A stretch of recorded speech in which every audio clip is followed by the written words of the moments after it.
शुभ सकाळचा 31वा mini blog. आणि आजचा गणपतीचा पहिला दिवस होता आणि पूजा चालू होती. भटजी आले होते, पूजा झाली आणि मामा आला आणि घरी गेलो तर आजी नेलपेंट लावत होती. राजने लगेच नेलपेंट घेतली आणि आजीच्या पायानं नेलपेंट लावायला घेतली. तिथून आलोच तर मुलगा काय आला होता, लग्नाचा विषय लावला होता. माझ्या नाही, आत्ता लग्न आहे घरी त्याच्या. मामाची आणि स्वामी श्रीची अशी मस्ती चालू झाली. बाईचा मेकअप करायला घेतलाय. वा.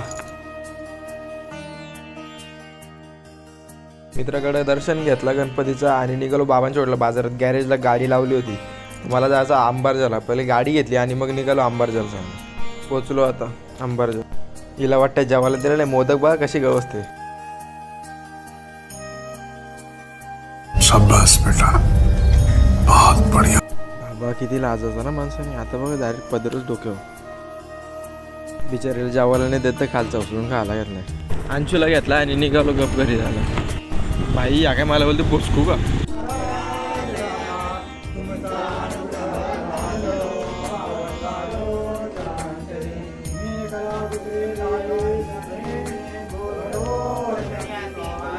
आरती झाली ना. मुन्नाबाई आला. मुन्नाबाई म्हणजे मृणाली पाटील. ते झालं, मस्ती झाली आणि आजचा ब्लॉग इथेच एंड करतो. बाय.